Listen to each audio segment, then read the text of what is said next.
Kami menyadari Tuhan, bahwa hanya karena kebaikan-Mu lah kami boleh ada sampai hari ini. Anugerah-Mu itu yang memampukan kami untuk kami boleh menjalani setiap perjalanan hidup kami. Hari ini kami tahu Tuhan, bahwa apa yang kami lewati dalam perjalanan hidup kami, itu merupakan bagian daripada setiap rencana-Mu atas kami Tuhan. Kami juga tahu Tuhan bahwa rencana-Mu itu tidak akan pernah ada satupun yang buruk.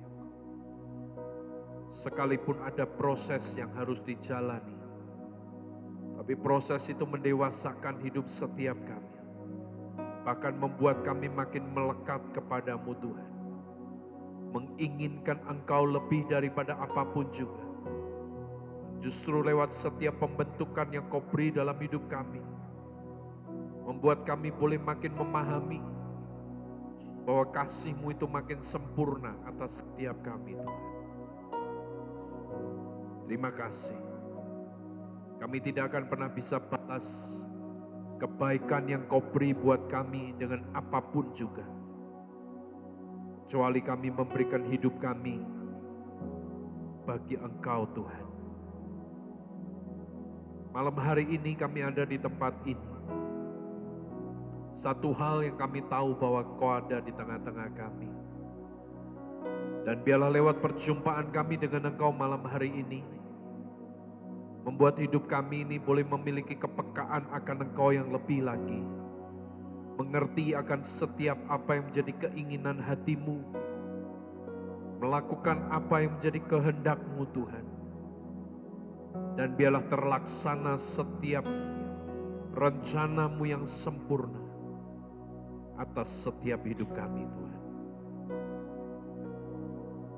Oleh karena itu Tuhan, berikan kepada setiap kami kesempatan malam hari ini, dalam beberapa menit ke depan ini, untuk kami benar-benar Tuhan mendengar apa yang Kau mau untuk kami dengar malam ini. Menangkap apa yang Kau mau untuk kami terima malam hari ini. Supaya ketika kami pulang meninggalkan tempat ini, hidup kami makin sesuai dengan apa yang Kau mau Tuhan.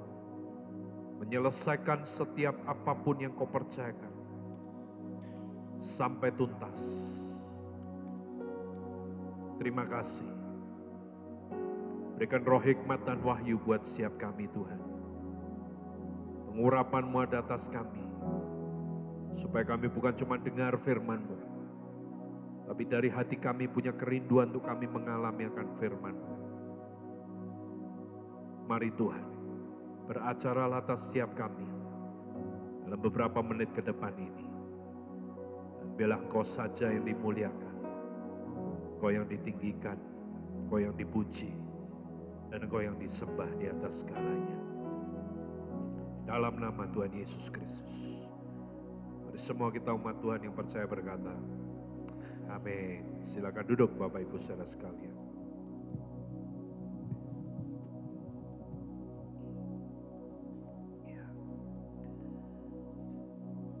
Malam hari ini tema atau judul khotbah yang saya berikan adalah finish, yang artinya mungkin kalau secara umum adalah selesai. Nah saudara, mungkin sebagian kita akan bertanya kenapa kok judul firman-Nya seperti yang pada umumnya kita dengar, kita tahu juga, dan mungkin tidak terlalu spektakuler. Namun saya akan ajak saudara untuk memahami arti kata finish yang sesungguhnya. Bukan sebuah kebetulan kalau hari ini kami setiap kita ada di tempat ini dan dalam waktu yang tidak lebih daripada sebulan kita akan tutup tahun ini, saudara. Sebulan mungkin lebih sedikit lah. Dan ini akhir tahun merupakan sebuah penentuan buat siap kita akan apa yang terjadi di tahun yang baru nanti. Tadi sudah sempat disinggung oleh worship leader bahwa tahun depan ada banyak hal yang berkata tentang sesuatu yang buruk. Tentang hal-hal yang kurang baik. Bahkan banyak orang berkata tahun depan merupakan tahun kegelapan. Saudara, buat kita orang percaya yang benar-benar percaya kepada Tuhan, sungguh dan harus bersyukur. Kenapa? Karena justru di kegelapan itu terang akan muncul, saudara. Dan hidup saudara itu adalah terang di tengah kegelapan. Oleh karena itu kalau ada suara-suara yang tidak enak, yang sumbang dan lain sebagainya, biar aja, saudara. Kenapa? Karena ini waktunya untuk Tuhan persiapkan dan buktikan kepada setiap kita, bahkan dunia, bahwa orang-orang pilihannya itu akan benar-benar bersinar terang di tengah-tengah kegelapan. Karena itu kalau hari ini kita datang ke tempat ini, satu hal yang kita mesti siapkan dan menjadi perenungan kita dalam waktu mungkin 30 menit ini, kira-kira dalam waktu sebulan lebih ini saudara ya, apa yang kita akan lakukan dan kerjakan untuk menyelesaikan tahun ini? Saudara mau buat apa dengan akhir tahun ini? Saudara mau cuman buat ya persiapan Pak, nanti ada Natalan, ada ibadah tutup tahun, ya mungkin acara-acara keluarga, apakah cuman sampai di situ? Atau saudara mau menangkap apa yang Tuhan mau untuk saudara tangkap dan terima menjadi satu bekal untuk saudara berjalan dengan lebih kuat lagi di tahun yang baru nanti. So, sekali lagi saya bilang, seperti judul firman Tuhan malam hari ini, selesai. Artinya bahwa kita ini benar-benar harus sampai di titik selesai seperti yang Tuhan mau. Kalau mau lebih dalam lagi saudara, Yesus berkata ketika dia di atas kayu salib, semuanya sudah selesai. Nah, artinya bagian kita itu sebenarnya bukan lagi mengurusi hal-hal yang tidak penting. Sesuatu yang tidak esensi. Hal-hal yang tidak lagi menjadi sebuah membuat kita mengalami akan hidup bersama dengan Tuhan. Yang mengarahkan kita kepada kekekalan. Kita tidak lagi ngurusi sesuatu yang hal-hal yang, maaf saudara, kadang-kadang hari-hari ini banyak orang Kristen masih aja ngurusin yang gak penting. Ya. Para gembala sidang masih sering ngurusin ya jemaat pindah dari satu tempat ke tempat lain gitu kan. Buat saya bilang ya ngapain kayak gitu diurusin saudara. Apalagi kalau yang pindah dompetnya tebel. Itu jadi pergumulan doa puasa buat setiap gembala, saudara. Kalau buat saya bilang biar aja. Karena itu akan memurnikan hati setiap kita. Tuhan akan lihat sejauh mana kita melayani Dia. Apakah kita melayani karena faktor-faktor tertentu, kepentingan-kepentingan tertentu, atau memang murni hati kita semua ini melayani untuk Tuhan. Hari ini saudara, mari kita kembali renungkan. Kira-kira kita mau buat apa? 30 hari ke depan ini. Kau mau akhiri tahun ini dengan sesuatu yang menyentuh hati, mengubahkan hidup, bahkan membuat setiap kita ini memiliki satu kesan yang tidak akan pernah terlupakan. Sehingga ketika kita nanti masuk di tahun yang baru nanti, kita ini akan berdiri atas kebenaran firman Tuhan dengan makin kuat. Bahkan lewat hidup setiap kita ada banyak jiwa yang dituai. Di tengah-tengah situasi yang mungkin makin carut marut, justru disitulah pergerakan dan lawatan Tuhan akan terjadi. Lewat hidup setiap kita. Atau kita menjadi orang yang loyo, lemah. Ngalami ketakutan, ngalami kekhawatiran, ngalami kecemasan. Beberapa banyak orang yang hari-hari ini, maaf saudara, trauma dengan tahun 2019. di mana ada sebuah virus yang mulai muncul. Dan kemudian tahun 2020 menjadi sebuah babak baru kehidupan. Banyak orang hari ini mulai berpikir ulang. Kira-kira tahun depan ini apakah menjadi lebih suram dan lain sebagainya. Tapi malam hari ini saya mau sampaikan. Sekali lagi, percayalah bahwa Tuhan selamatkan hidup kita bukan untuk maksud sia-sia. Dia pilih hidup setiap kita, dia tetapkan hidup setiap kita. Bukan untuk sebuah maksud yang buruk. Tapi dia akan menampilkan setiap kita menjadi pribadi yang benar-benar berharga dan mulia. Lewat proses, lewat pembentukan, hidup setiap kita ini akan makin dewasa untuk mengenal dia. Oleh karena itu saudara, mari sama-sama sekali lagi renungkan dalam 30 menit ini sambil kita belajar firman Tuhan. Apa yang kita akan buat dalam 30 hari ke depan ini. Matius pasal yang ke-7 saudara. Matius pasal yang ke-7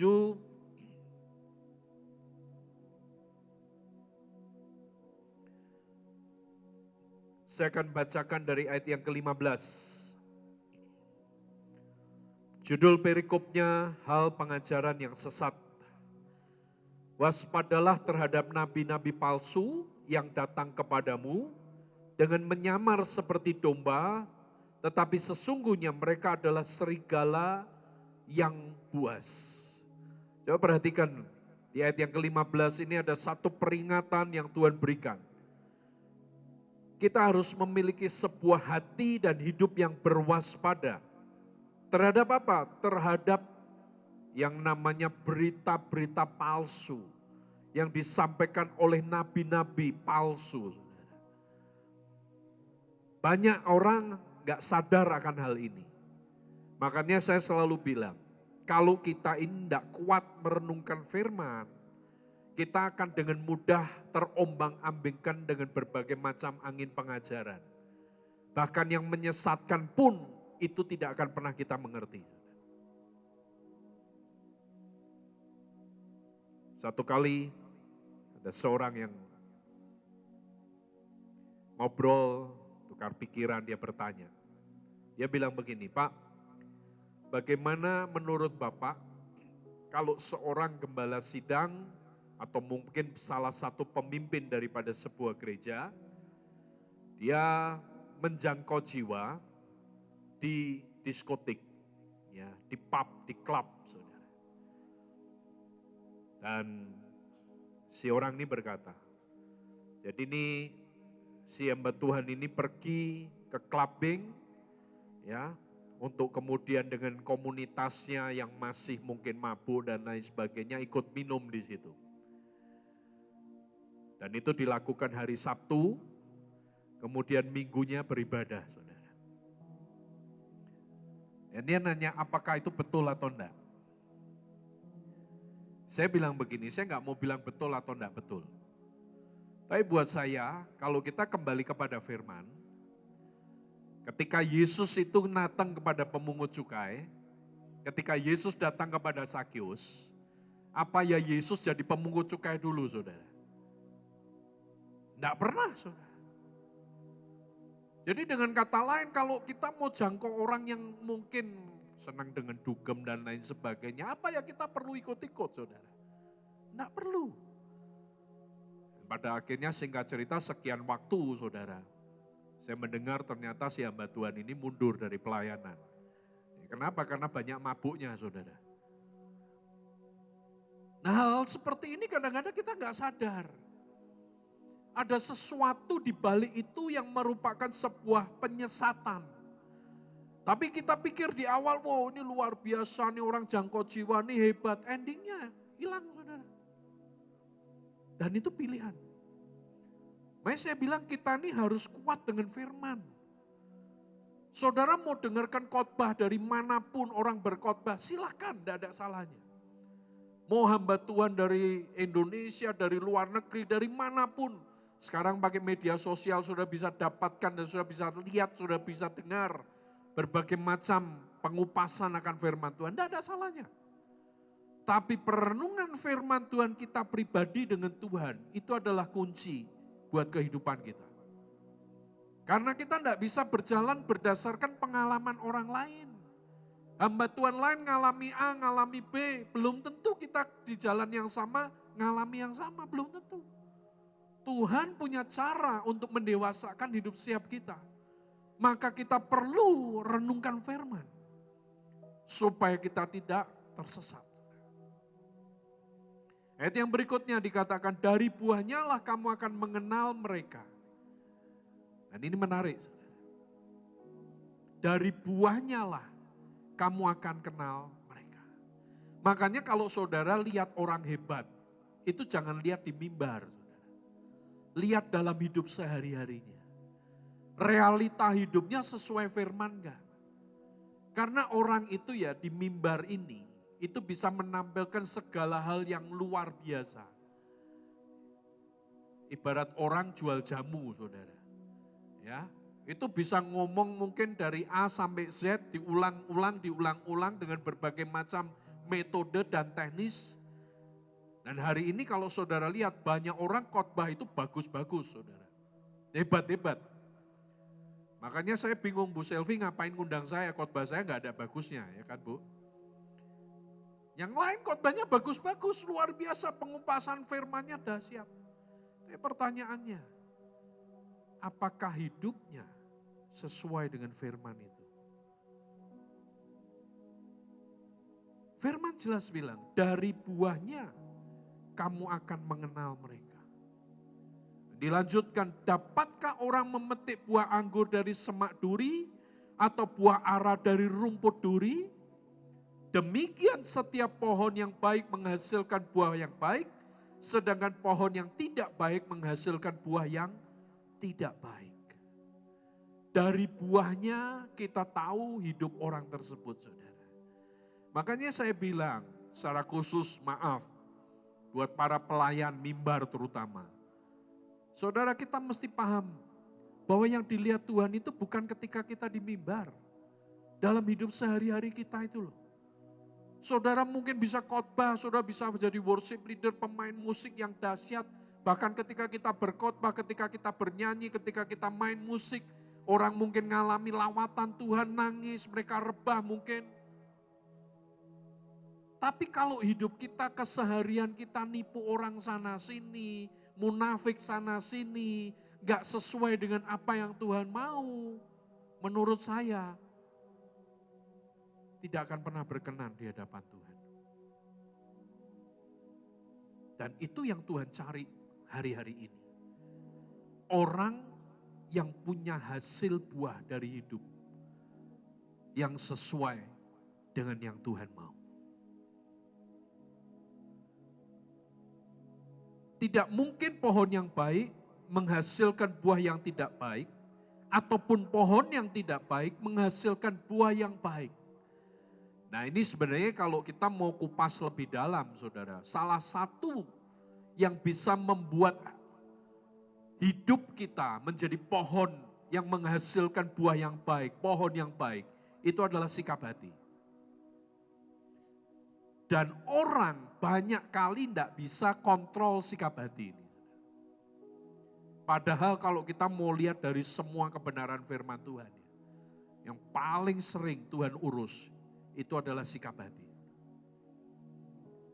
Karena dari kemurnian hati ini loh saudara. Itu yang membuat hidup setiap kita ini dilihat Tuhan. Saudara datang beribadah, saudara cari Tuhan atau saudara cari berkat, kelihatan. Banyak orang munafik. Kalau ditanya, ngalami Tuhan enggak? Ngalami. Terima berkat Tuhan enggak? Terima. Tapi sebenarnya itu cuma lip service, cuma di bibir aja saudara. Karena kenyataannya yang dicari enggak ditemukan. Ada banyak orang hari ini saudara, maaf. Kadang-kadang kalau untuk sesuatu yang serius enggak mau saudara. Maunya yang enggak serius. Makanya enggak aneh kalau di gereja itu ada orang, ya kan, yang kemudian tertipu masalah investasi. Enggak aneh. Kenapa? Karena sikap hatinya nggak beres. Apalagi waktu ditaruhan investasi, habis dengar firman tentang pelipat gandaan, saudara. Langsung pikirannya mulai main.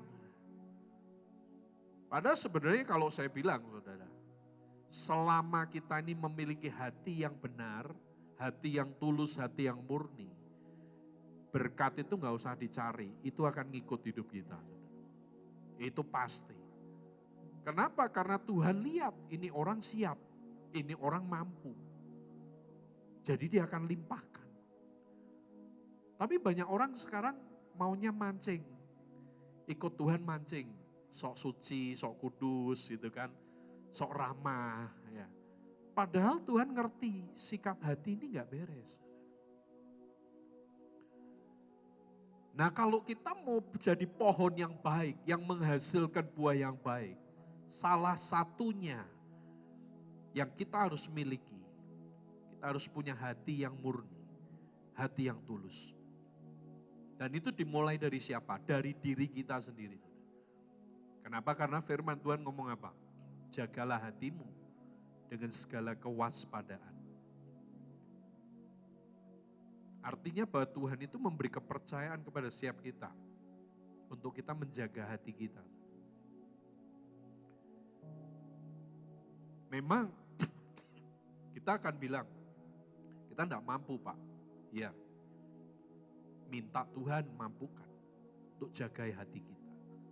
Artinya dari setiap kita ini ada respon dulu yang benar.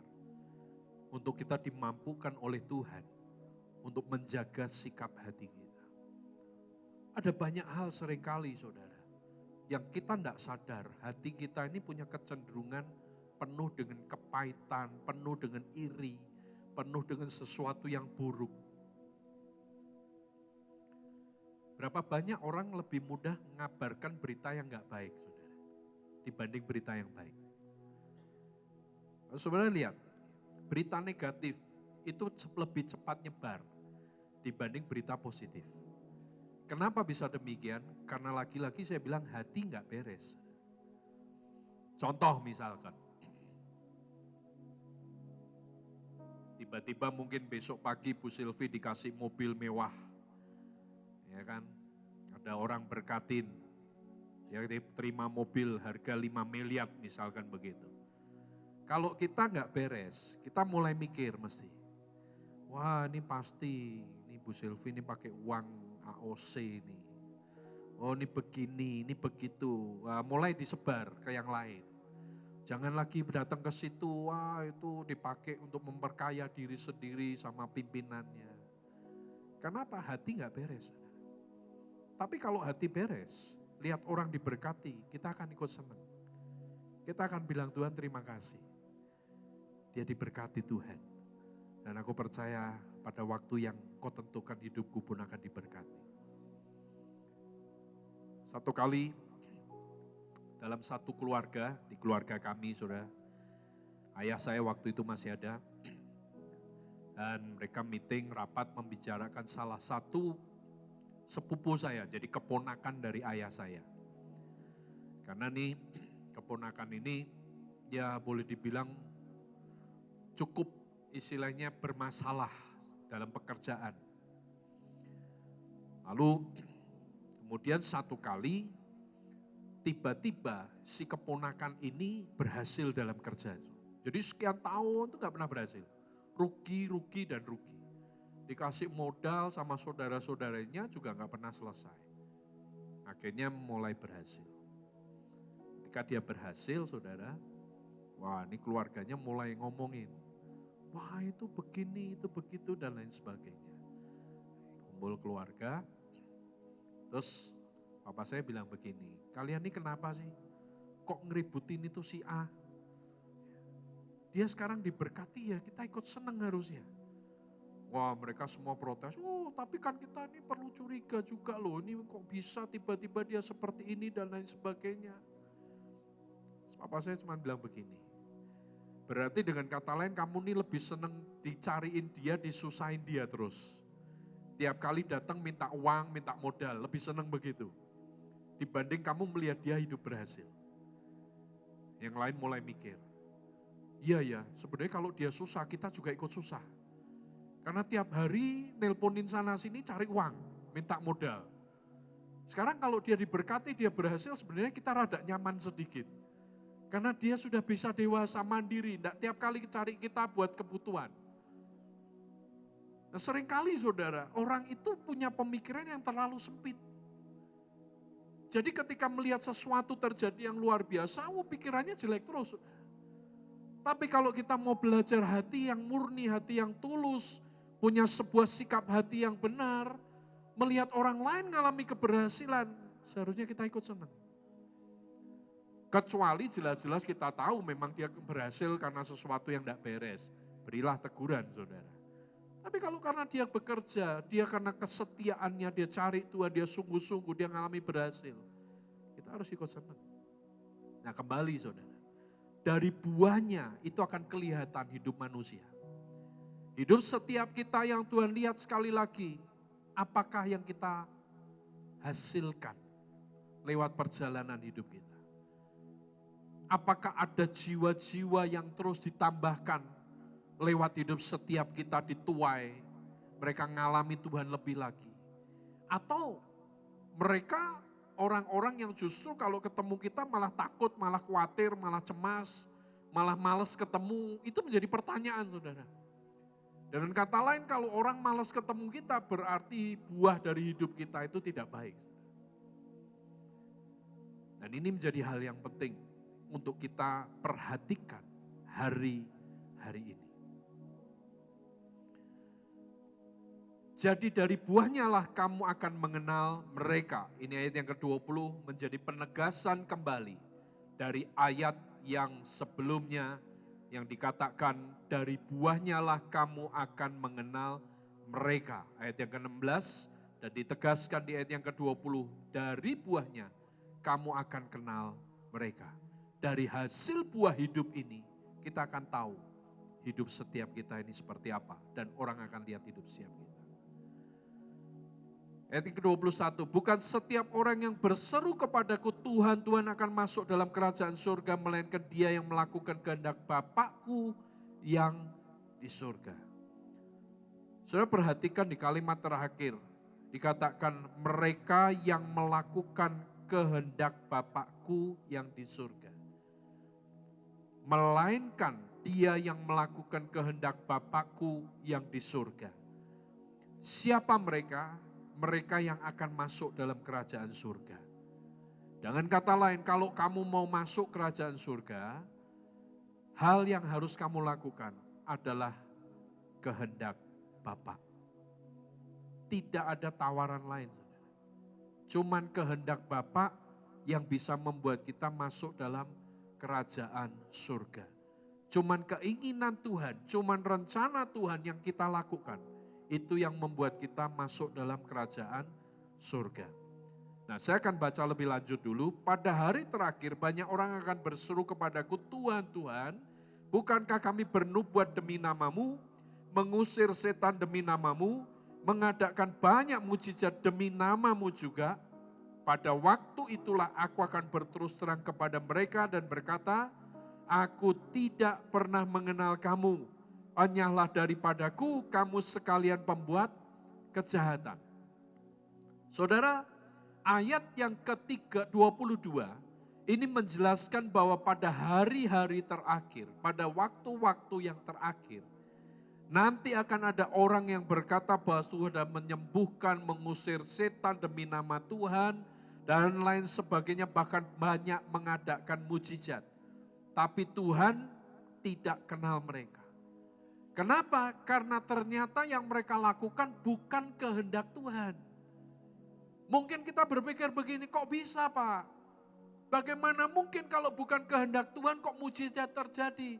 Saudara, maaf. Orang gak kenal Tuhan hari ini pun bisa ngalami mujizat. Saudara jangan terlalu punya pikiran yang sempit. Orang gak kenal Tuhan pun hari ini bisa diberkati dalam tanda kutip dengan begitu luar biasa. Kenapa? Karena setan bisa buat itu semua. Tapi yang jadi masalah buat Tuhan adalah, buat setiap kita, Tuhan itu menetapkan kehendaknya itu harus jadi dalam diri kita. Kenapa? Karena kehendaknya, keinginannya itulah yang membuat kita masuk dalam kerajaan surga. Itu yang menjadi sebuah titik di mana Tuhan mentargetkan setiap kita. Bukan mujizatnya, bukan keajaibannya, bukan luar biasanya, tetapi apakah yang kamu lakukan itu adalah kehendak Tuhan. Seringkali sebagai hamba Tuhan terutama, kita terlalu mudah saudara, melakukan banyak hal. Tapi kita lupa bahwa sebenarnya yang kita lakukan itu apakah ujungnya kehendak Tuhan, keinginan Tuhan, memuliakan Tuhan atau enggak. Kalau itu bukan keinginan Tuhan, ngapain kita lakukan? Walaupun mungkin berhasil, walaupun mungkin luar biasa. Tapi kalau itu bukan keinginan Tuhan, itu tidak akan pernah membawa kita ke dalam kerajaan surga. Saya pribadi, saudara, saya belajar banyak hal. Sampai hari ini, dalam anugerah Tuhan, Tuhan beri kesempatan untuk saya masih belajar. Terutama dalam hal pelayanan. Kalau yang namanya undangan pelayanan, itu kalau mau nurutin saudara. Mungkin saudara tiap minggu ya saya bisa keluar. Bahkan mungkin bisa keliling saudara. Tapi saya belajar, kalau yang saya lakukan itu bukan Tuhan yang mau. Ngapain? Tidak ada gunanya. Saya kembali renungkan, bahwa sebenarnya yang Tuhan cari itu adalah bagaimana hidup ini mentaati apa yang Dia mau. Mengikuti yang Dia inginkan atas kita. Karena sebenarnya di dalam diri kita ini Tuhan sudah sediakan kemampuan segala sesuatunya. Tapi kalau itu bukan yang Tuhan mau, ngapain? Apalagi soal mulut. Ini seringkali susah sekali ngontrol. Beberapa kali saya jumpai orang-orang tertentu ngobrol. Itu nanti kadang-kadang waktu ngobrol ya saudara, dalam hati ini Tuhan ngomong. Yang ini jangan diomongin, yang ini kamu boleh omongin. Tapi kalau Tuhan bicara yang ini jangan diomongin terus saya omongin, itu nanti pasti jadi masalah saudara. Sering kali seperti itu. Makanya memang saya sendiri belajar, kita mesti kontrol hidup ini. Porsi yang Tuhan mau untuk kita lakukan itu aja, enggak usah lebih. Orang mau lihat luar biasa dan lain sebagainya, biarin aja. Tapi yang penting adalah bagaimana sekali lagi kita ini melakukan kehendak Tuhan. Daripada kita dipuji manusia, disanjung manusia, tapi Tuhan tidak lihat hidup kita. Banyak orang hari ini pengen dipuji manusia, pengen disanjung manusia, pengen disukai oleh banyak orang. Apalagi kalau hamba Tuhan yang main dengan media sosial ya saudara. Seringkali kan rawan di situ. Maaf saudara. Kalau kita mau bagi firman ya lewat media sosial, silakan, tidak ada salahnya. Firman bagi jadi berkat buat orang lain. Tapi tidak perlu dikasih embel-embel saudara. Ya kan, belakangnya pakai, kalau saudara diberkati oleh Tuhan, silakan bagikan akan video ini ke teman-teman saudara. Silakan saudara like and subscribe. Ngapain? Ada seorang rekan hamba Tuhan pergi dengan saya, saudara. Satu daerah, satu tempat. Sibuk sekali dengan handphonenya. Singkat cerita, saya tanya dia, kamu tuh ngapain aja sih liatin handphone terus? Ya ini soalnya kan saya nih setiap hari upload video, oke? Ya kalau udah upload ya udah kan ngapain gitu? Ya cuman saya lihat viewernya berapa, yang like berapa. Saya bilang ngapain? Loh kan dari sini memacu akan adrenalin pelayanan saya. Saya bilang lah kalau gitu jadi artis saja. Ngapain saudara? Pengen disanjung manusia, disukai. Kalau buat saya saudara khotbah seperti sekarang ini maaf. Saya enggak khotbah cari kesukaan orang. Tuhan ngomong A ya A, saya sampein. Makanya kalau nggak ada yang nggak suka, pulang silakan, nggak ada masalah buat saya. Kenapa? Karena saya melakukan bukan yang menjadi keinginan saya, yang jadi keinginan Tuhan. Itu yang paling utama. Sebab, maaf, hidup saya bukan karena saudara. Ya, hidup saya karena Tuhan. Kalau Tuhan tidak berkenan hidup dengan hidup saya, nanti waktu akhir Tuhan mau bawa pulang, Tuhan lihat hidup saya dan berkata, oh kamu gak kenal, aku gak kenal kamu. Udah kamu gak usah masuk surga. Repot saudara. Tapi hari-hari ini banyak orang pengen disukai manusia. Tadi saudara, kayak tadi kita sudah bahas. Kalau dari pohon hidup kita ada hasil buah yang baik. Tanpa kita cari perkenanan manusia, orang itu akan berkenan dengan hidup kita. Tanpa kita cari kesukaan orang lain untuk diri kita. Asalkan kita menghasilkan buah seperti yang Tuhan mau, maka orang itu akan suka dengan hidup kita. Itu pasti. Tapi kalau hidup kita tipu sana, tipu sini, ngomong gak pernah tulus, penuh dengan kemunafikan, kalau dengan orang yang lagi baik dengan kita, kita baik, tapi orang itu gak baik dengan kita, kita ikut marah dengan dia. Saudara, orang model seperti ini, buahnya gak akan pernah baik. Dan kalau buahnya gak baik, gak mungkin hidupnya berkenan kepada Tuhan. Gak akan pernah mungkin. Yang menjadi catatan buat kita. Di ayat yang ke-22 dikatakan pada hari terakhir. Dan bukan cuma sedikit, banyak orang akan berseru kepadaku. Tuhan, Tuhan. Dan seterusnya, dan kemudian Tuhan berkata, pada waktu itulah aku akan berterus terang kepada mereka dan berkata, aku tidak pernah mengenal kamu. Yang lebih kejam lagi, ditutup dengan kalimat, enyahlah daripadaku, kamu sekalian pembuat kejahatan. Jadi rupanya, orang yang tidak melakukan kehendak Tuhan, itu dianggap orang yang jahat oleh Tuhan.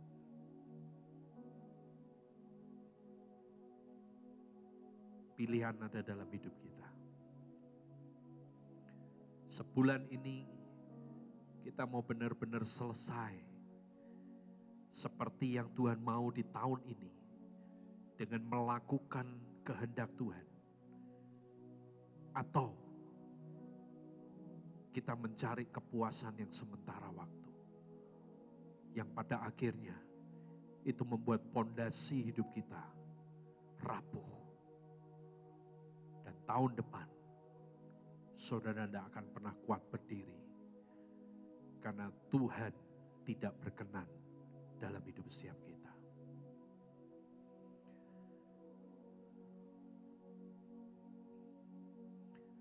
Kemarin sebelum ke tempat ini saya ke satu kota. Menghadiri akan salah satu acara daripada rekan sahabat. Acara itu sangat mewah, saudara. Luar biasa. Karena memang beliau adalah orang yang dipakai Tuhan. Diberkati dengan secara finansial luar biasa, saudara. Anaknya menikah, jadi beliau siapkan semua dengan yang terbaik.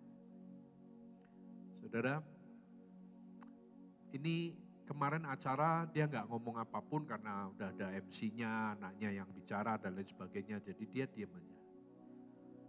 Tapi saya bilang begini, Tuhan, orang itu ya, kalau benar kenal Engkau, lekat dengan Engkau, dan bukan karena hartanya yang dia miliki, itu enggak usah ngomong, lihat mukanya aja, itu seperti lihat kemuliaan Tuhan.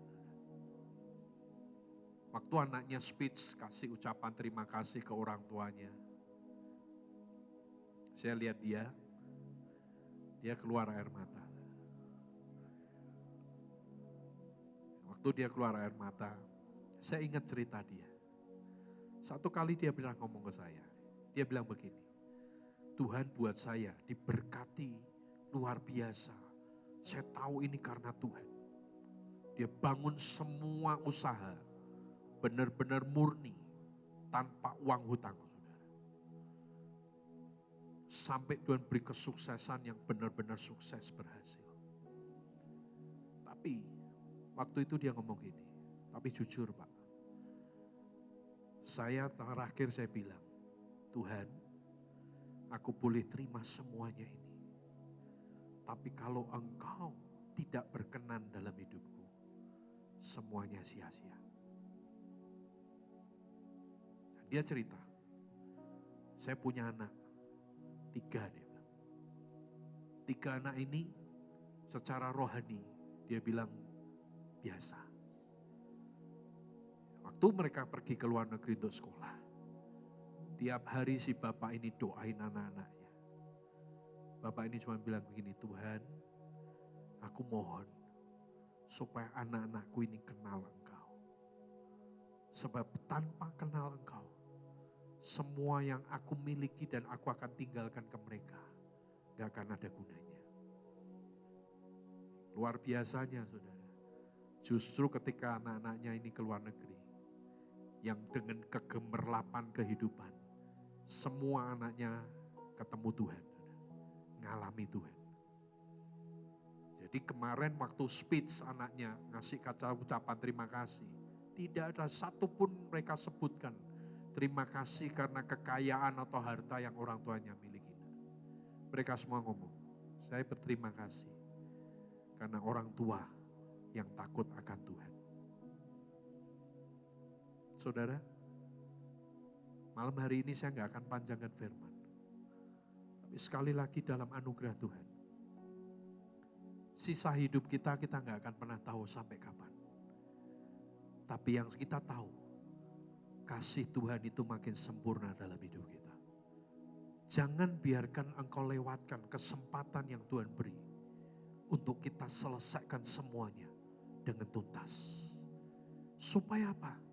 Waktu kita pulang nanti, kita tidak dianggap Tuhan orang yang jahat. Tapi justru Tuhan berkenan dengan hidup setiap kita. Doa saya buat seluruh keluarga AOC di tempat ini. Sebulan ini, kau benar-benar punya sebuah level rohani yang naik drastis. Ngalami Tuhan hari ke hari, waktu ke waktu. Bahkan ketika engkau tutup tahun ini, orang semua ngomong tentang yang buruk. Tapi engkau akan tahu bahwa hidupmu ada dalam kepastian yang Tuhan beri. Sehingga sehebat apapun kesuraman tahun depan, tidak akan menggoyahkan setiap kita. Tapi justru kita akan berkata, Tuhan terima kasih. Sebulan ini kau tuntaskan hidupku dengan segala yang terbaik yang menjadi kehendak-Mu. Dan aku masuk di tahun 2023 dengan pribadi yang berkemenangan di dalam Engkau. Doa saya buat seluruh keluarga AOC di tempat ini. Tahun depan tidak ada satupun yang gugur di pertengahan perjalanan. Dalam anugerahnya Tuhan akan jamin hidup setiap kita. Karena ketika Dia datang dan mengasihi kita dan selamatkan kita, Dia rindu untuk setiap kita selesai sampai akhir. Malam hari ini, mari sama-sama kita datang kembali kepada Tuhan. Kalau ada sikap hati kita yang tidak beres, bereskan malam ini, saudara. Kalau ada sebuah hal yang tersimpan dalam dirimu, yang mungkin kau berkata, ini mengganggu hidupku, ini menghalangi hidupku, singkirkan itu. Kalau ada hal-hal yang hanya membuat kau puas sementara waktu, minta ke Tuhan malam hari ini, Tuhan cabut itu dari hidupku. Dan biarlah aku cuma mencari kepuasan yang kekal, yang membuat engkau disukakan di atas segalanya. Sekali lagi, saya percaya tidak ada satupun daripada setiap kita yang akan gugur di pertengahan perjalanan. Semuanya selesai dalam anugerah Tuhan sampai garis akhir. Mari kita bersyukur kepada Tuhan. Terima kasih Tuhan. Ini waktu yang Kau beri buat kami. Waktu yang mungkin sangat singkat untuk menyelesaikan tahun ini. Tapi kami percaya Tuhan, di kesempatan yang Kau beri di penutup tahun ini, akan ada hal yang luar biasa terjadi di dalam hidup setiap kita.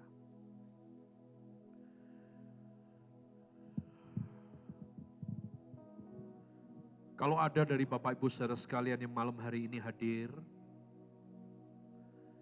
ada hati yang terluka, ada kekecewaan yang kau masih simpan. Bahkan mungkin kau punya sebuah cara pandang yang buruk karena sikap hati yang penuh dengan iri hati.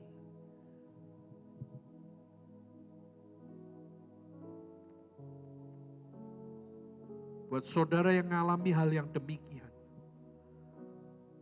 di tempat di mana saudara duduk, taruh kedua belah tanganmu di hatimu, saudara. Saya akan berdoa buat siap saudara.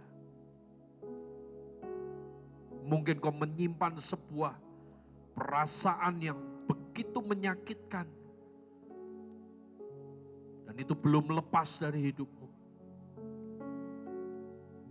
Di tempat di mana engkau duduk saat ini, dalam anugerah Tuhan, Tuhan jamah, dan Tuhan pulihkan.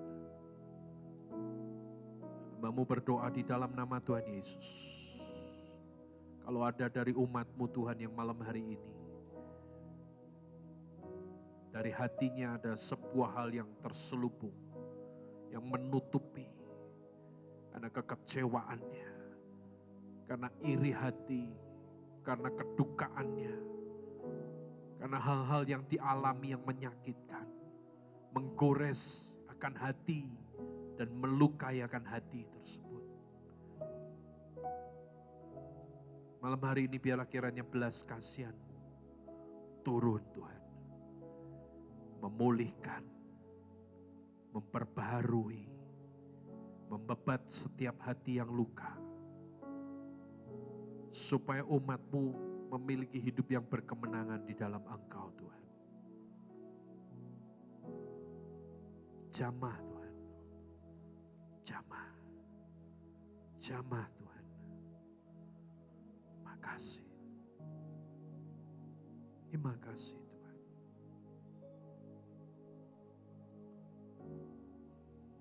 Kalau ada malam hari ini, bagi Bapak Ibu Saudara sekalian yang datang dengan keluarga atau dengan suami istri atau anak-anak, secara khusus saya akan berdoa buat setiap saudara. Saudara boleh bangkit berdiri, gandeng akan pasanganmu, gandeng akan anakmu. Saya akan berdoa. Tuhan, kami berdoa buat keluarga-keluarga yang ada di tempat ini malam hari ini. Biarlah Tuhan hadirat-Mu itu makin nyata di keluarga-keluarga ini Tuhan. Kemuliaan-Mu itu boleh makin ada atas keluarga-keluarga ini. Akan hamba-Mu berdoa Tuhan, biarlah ada kasih yang sempurna, yang terus ada di setiap keluarga-keluarga ini. Ada keharmonisan, ada sukacita, ada suasana surga yang terus ada atas keluarga-keluarga ini. Bahkan kalau ada daripada pasangan suami istri yang berselisih paham, malam hari ini pemulihan itu boleh terjadi. Mereka diberikan ke hati yang bersepakat, hati yang disatukan kembali oleh Engkau. Karena dari keluarga-keluarga ini akan ada banyak keluarga-keluarga yang dipulihkan. Dari keluarga-keluarga yang ada di tempat ini akan ada banyak jiwa yang dituai. Tuhan, mari biarlah Engkau boleh berkenan hadir setiap waktu di setiap keluarga-keluarga di tempat ini Tuhan. Jangan biarkan ada satupun yang memisahkan mereka. Dan biarlah hanya kasih-Mu itu yang terus ada atas keluarga-keluarga di tempat ini, Tuhan. Sekali lagi, di dalam nama Tuhan Yesus, hadirat-Mu makin nyata. Kemuliaan-Mu itu akan Engkau berikan di setiap keluarga-keluarga ini. Bahkan ada malaikat-Mu yang Kau kirimkan untuk turun naik dari surga atas setiap keluarga-keluarga.